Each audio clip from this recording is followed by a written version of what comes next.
Hi, guys. This is Carlin Laborio, and today I have 5 tips for small group success. A lot of you have been asking me about small groups, so these are the top 5 tips that I have for success. Number one is to establish expectations for stations before you even start small groups. Practice these expectations for at least 1 month. That looks like you walking around the classroom while students are working on the same stations that you will be giving them when you start small groups. So they're going to change every week, but they should follow the same format, the same type of checklist.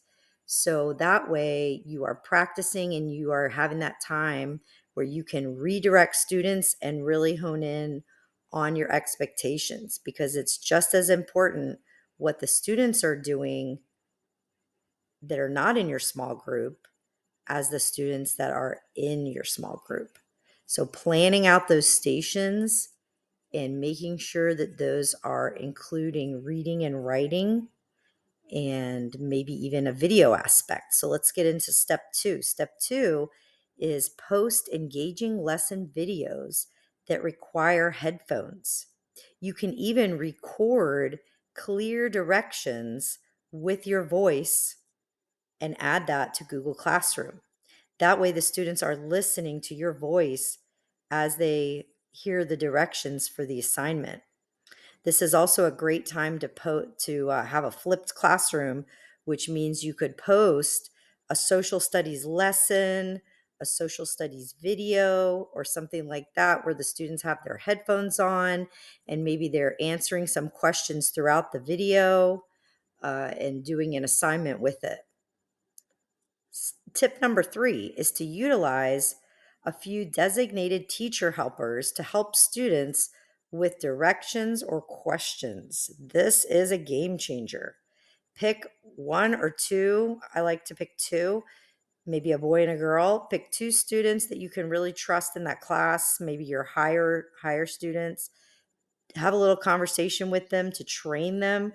Let them know that they're not to give any students the answers, but they're there to help with directions and answer any questions while you're busy working with a small group. So, and then you can let the students know every time. Remember, if you have a question, you're asking the teacher helpers, and those teacher helpers are usually the ones done with their stations, so they have plenty of time to help others.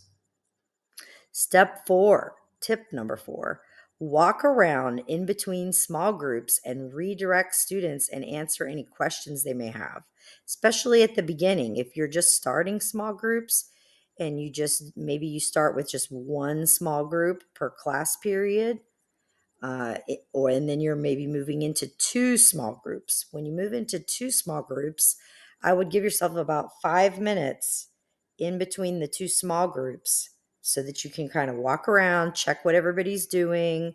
If they're just sitting there not doing any work, this is your time to say, "Hey, what are you working on?" and redirect and let them know your expectations. Tip number 5 is make sure you are really planning those stations to incorporate reading and writing into each and every station with at least one hands-on buddy station.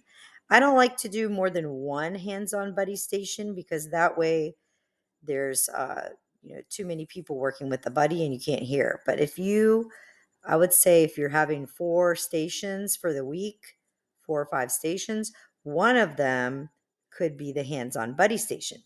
And the way that I like to do it, and teachers have different opinions on this, but I'm going to give you a bonus tip is the way I like to do is I give them a checklist on Monday and I put the checklist in order of the assignments that I want them to do first, second, third, and fourth. And those are usually the graded assignments that I need for a grade. After they finish those 4, that's when they might work on extensions or other projects that might be more uh, high level or motivating. Maybe they're creating a slideshow where they're incorporating something they're learning in social studies or science. So that's what they could be working on when they finish those stations. But I'm also always allowing that time to check what they're turning in. So give yourself about 2 to 5 minutes after you've done your small group or before or however you want to do it, and pull out those turn in folders and check what they're turning in and hand back anything that doesn't meet your expectations and say, okay, I'm about to meet with my next small group.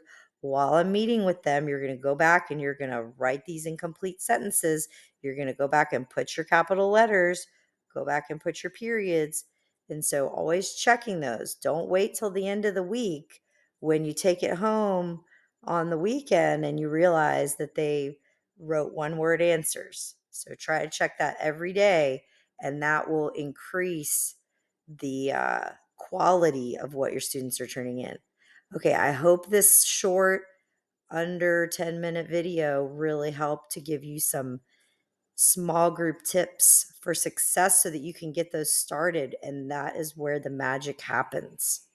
All right, see you later. Bye.